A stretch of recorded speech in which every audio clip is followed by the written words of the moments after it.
everybody. I trust you've had some coffee and donuts and are quite satisfied with your sweet tooth.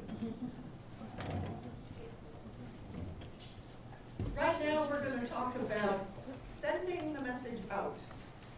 We've been through the clarity of it. We know who the empowered team is, our cohesive leadership team. They've gotten to clarity. They've had their meetings.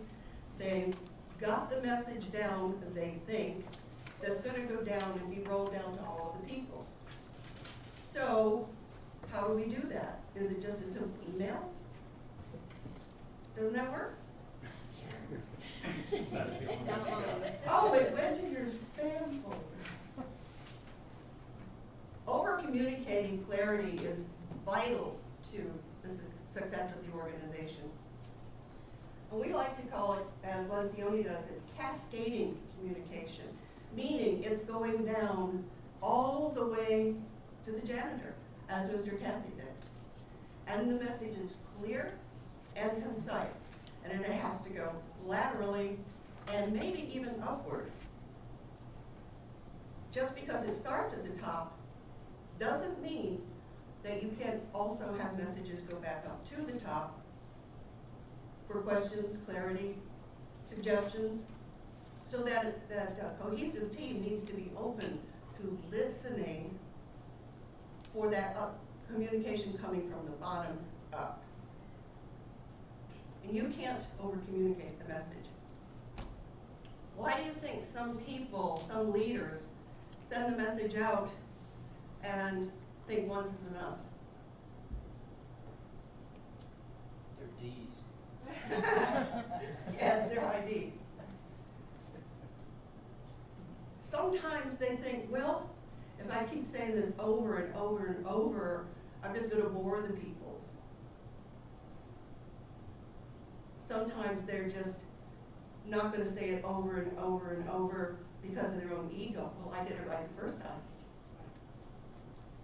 And yet, if you can get past that and communicate the same message clearly over and over and over, then you're going to get the results you're looking for. What language do we speak? Most of us. English. It is a bit of a trick question because of the way we come in the world. We have family background, schooling background, community, climate, all these different backgrounds. We actually all have our own little dialect. So we're not necessarily completely understood, even though we all speak English or some form of it.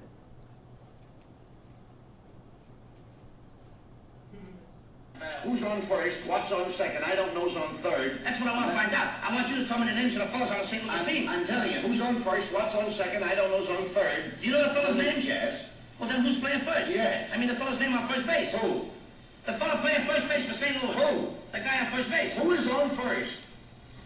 Well, all I'm trying to find out is what's the guy's name on first base? Oh, no. What is on second base? I'm not asking you who's on second. Who's on first? I don't know. He's on third. We're not talking about him. How did I get on third base? You mention his name. What is the fellow's name on third base? What is the fellow's name on second base? I'm not asking you who's on second. Who's on first? I don't know. Third base. You ever have communication in your office like that? Yes. So that's what I'm talking about. What language do we speak? What language are we hearing? Because obviously that kind of communication does take place in the office. You think they got it, and when you get the results back, it's like, where did this come from? We've all experienced that. Here's part of the problem. We have a sender who is a D, an I, an S, or a C, a woman or a man from different parts of the country that are sending a message out in some kind of code. They know what they mean. They're using all the right words in their interpretation. But we got the receiver on the other side who's also got a D, an I, a S, or a C, a male or a female from some other part of the country, who's got to decode that information and understand the message. What can go wrong here? A lot of stuff. And when you're talking about these messages, You think your words have a lot of meaning. They don't. Now, the words you use to say the message certainly have meaning, but a lot of that message comes along with the tone of it. I have a daughter who was about 16 when she did this. She was just talking to me, and there's a word she used called whatever. In her excited times, she would say, whatever, yeah. And then there was the, whatever, Mom. Two different meanings for the same word. So I had to know what code she was sending it in. And that tone said everything. What's the tone behind it? More than that, the body language. Your body language tells everything. If you only send your message in an email, what are they just getting? The words. And they may be missing a lot of the message because there's no tone there, or there could be tone. Do we have tone in email sometimes? Yes. Yeah, the ones that are all caps. Okay. Bold. Yeah. But 55% is going to be body language. If we don't do things face to face, that part is going to be missing. So we have to remember there's all different ways we need to be communicating.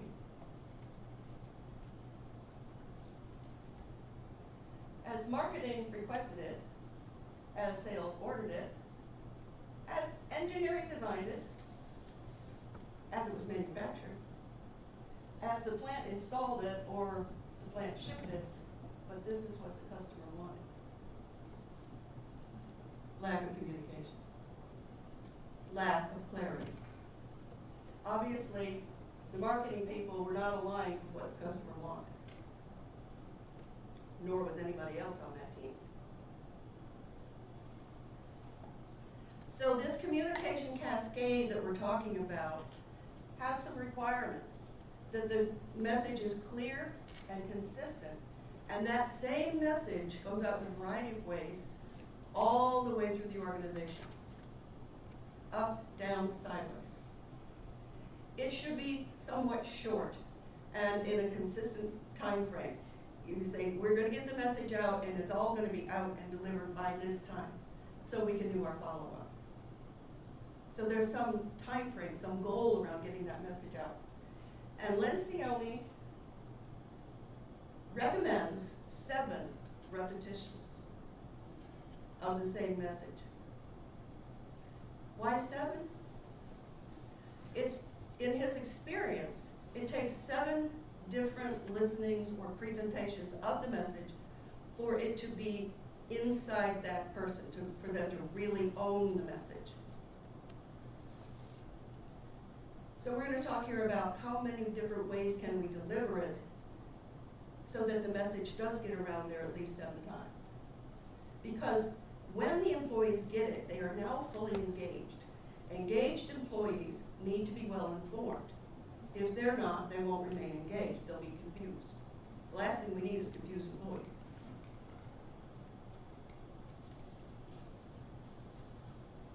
There's 3 ways we learn. 3 ways we receive messages. Some people are very visual. They have to see it. Just reading it might help, but they really want to see what's going on with the message, maybe the video, the person. You got to have the animation. Other people you can show it to them all day long, but if they don't hear it, they don't get it. And then there's the people who have to really touch it. So this is where your handouts come in. You've got to have something there to write on, to make notes on. We all have all of those, but we do have a preferred style. Mine is visual. I think most people, is in my recollection, most people are visual, but these all take place in our receiving of messages. Here's a little exercise for you. On your piece of paper, jot down a number or number range that reflects some.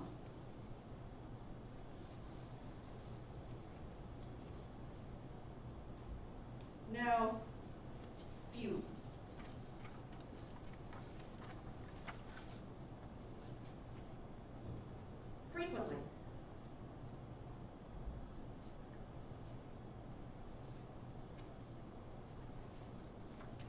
Many.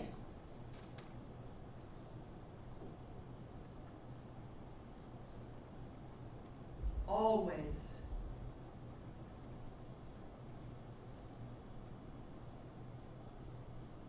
Never.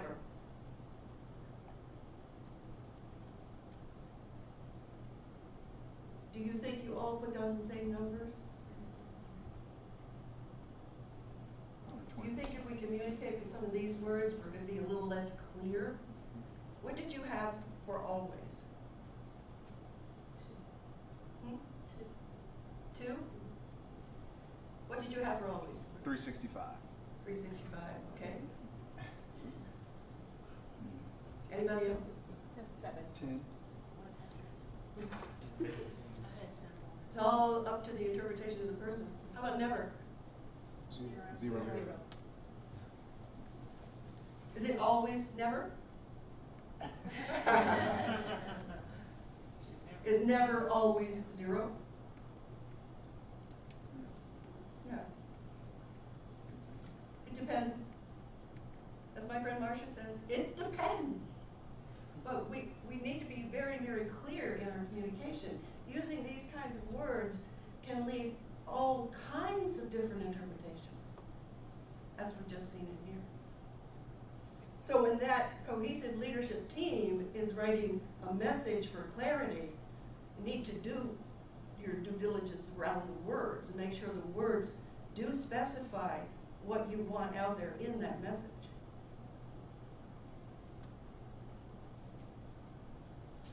Okay, your father managed to get a mouse. Now how do we use it? Somehow there wasn't clarity coming down to Dad around what a mouse is.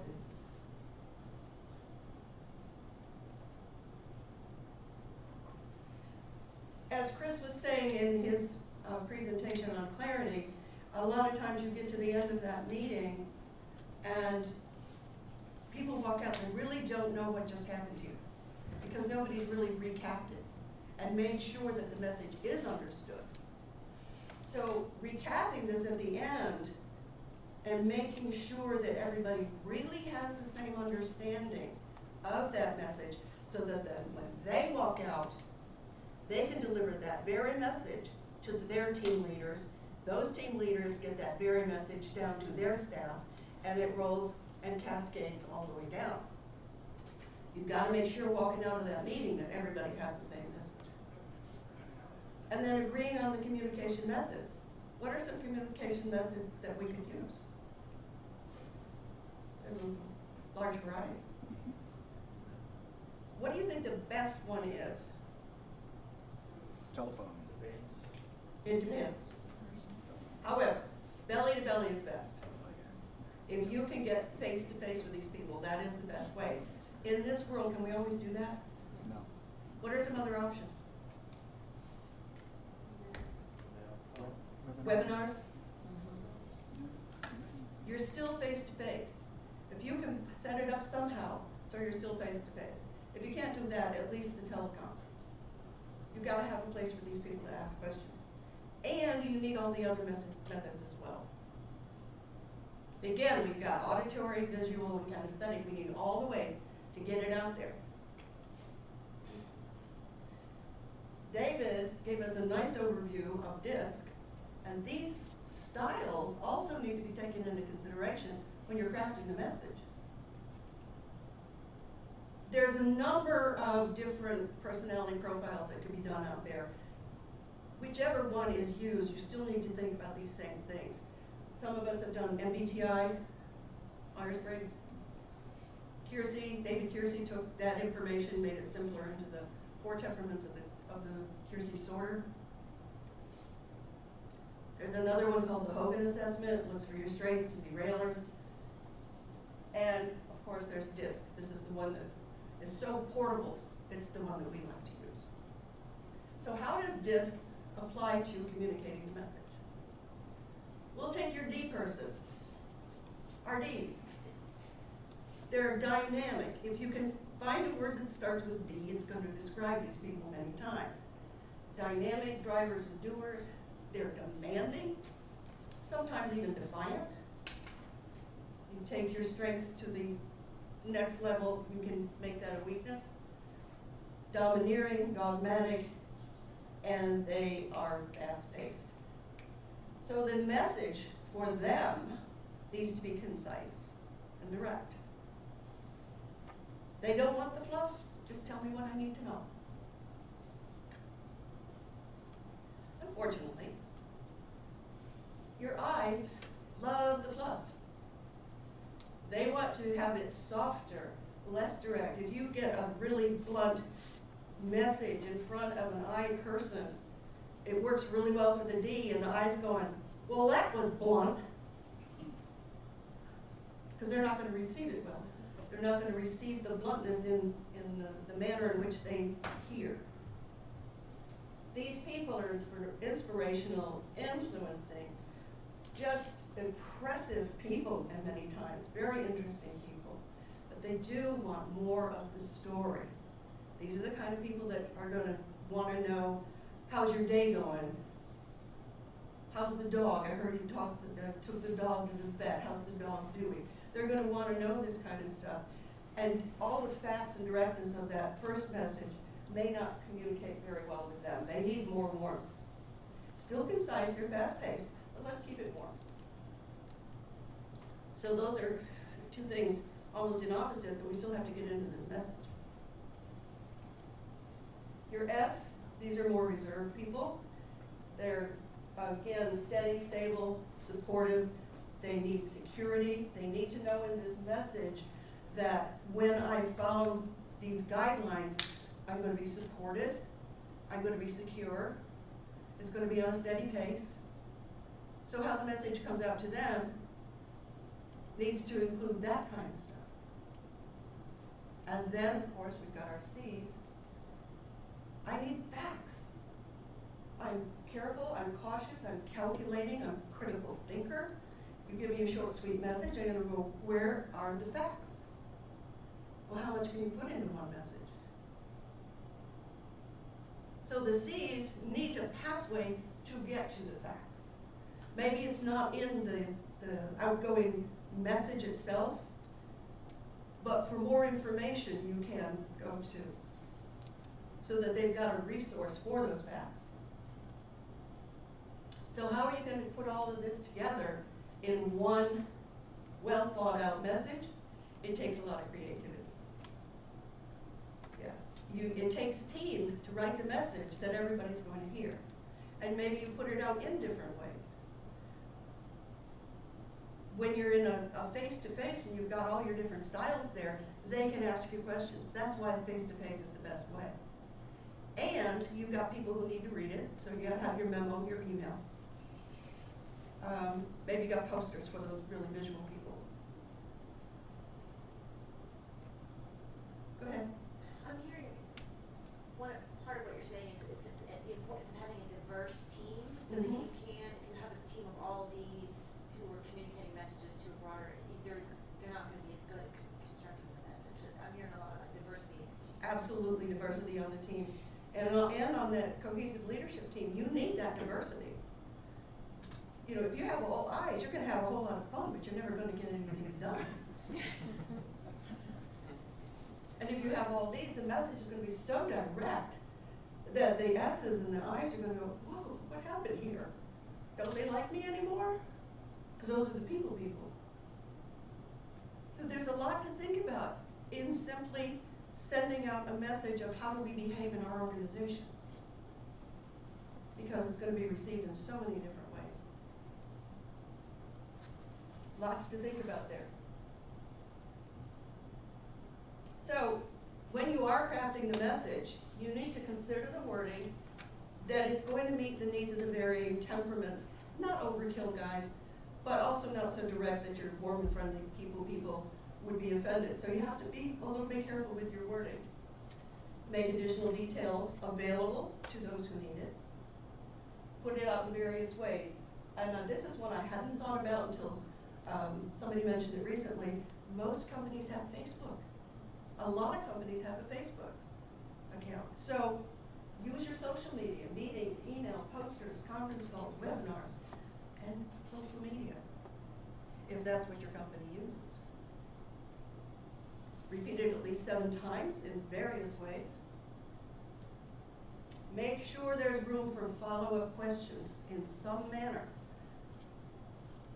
If you got any more information, call Susie Q, so that there's somebody to call, some way to get the information to get their questions answered, and solicit that feedback. Because what you put out there may generate a whole slew of additional ideas that you need to hear. You need to make sure you're getting those back. And how do you keep it rolling? It's called walkabout management. You've got to be out on the floor, you've got to be observing, talking to. The CEO, the manager, the leadership team needs to learn to be vulnerable. They need to get out of the office, get past their egos, and go talk to the people. Observe, is this message is the people in alignment with the message? Or am I observing behaviors that tell me the message wasn't clear? What do you do then? Get all the feedback, go out, rewrite the message, and try it again. It's not going to be perfect every time, but with some of these guidelines, you can probably get a little better. I'll give you a minute to write that down if you choose.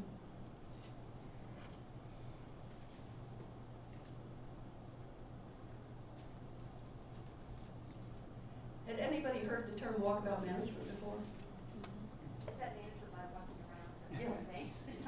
And The somebody- Australian version. That's and I don't know who coined the term, but I just love it because I've actually been to Australia. Plus, that makes wham if you just do the initials, which is a good D phrase. Of course, these have to have acronyms. You gotta shorten things up. But yes, In the hospital, we call that rounding, the walkabout okay, management. that would be, yeah, and that would make sense in the hospital, that acronym would be what you use, yeah. And also too, where you have make additional details available for those who need it. That just brings to mind too, because we have so many people who do learn in different ways, and especially with those employees who have employees who are physically disabled. We have to be conscious and mindful of that as well, because that's still Yes, applying. taking into consideration who all your staff is, if you couldn't hear the question, making sure that you're meeting the needs of all the staff. She mentioned she has some people that are even disabled on her staff. You have to take into consideration all the different things in their environment that could interfere with hearing or getting the message. So, very good, thank you so much. Yes? Judy, companies that may be in, due to technology or competitive stance, that they may be in a transition period, how do you communicate during that time or communicate any clarity when, in fact, you're working through those things? Is it better to wait till you have clarity to communicate, or do you communicate about the transition? I would communicate myself about the transition. Okay. Here's what we know today, and be clear about where we are today. Now, things could change, but right this minute, this is where we are today. And let them know that, especially your S's, they're being supported through this. You've got to make sure that they're kept in the loop so that the S's don't do change too well. And so for them to get the gradual information is going to help them along through the transition. So for me, what do you think, guys? I would say clear communication Yeah. during the transition until we get to the final step. Absolutely. The other thing about that's important during those times is that it fosters an atmosphere of transparency, which it really doesn't matter who you are, what your personality type is. That transparency will go a long way towards saying what we tell you is true. We're telling you everything we know, and so you cut down on the water cooler conversation. Yes. And it helps people know we're getting the straight facts from upper management, or we're getting the straight facts from this team, and we can depend on them. And Vince, that would also let them know that there may be some winding road, and that's going to be okay, as long as leadership is vulnerable enough to say, you know what, we thought we were going to have to go this way, and we just figured out that's not the way. So guys, we're going to have to bend over here. And be vulnerable enough to say, we didn't make the best decision here, let's go try again. I had a boss once who said, and I love this, he said, all the options are in a basket. Make a decision, take one. If you don't do that, you're not deciding anything. If it's the wrong decision, put it back and take another one. But do something.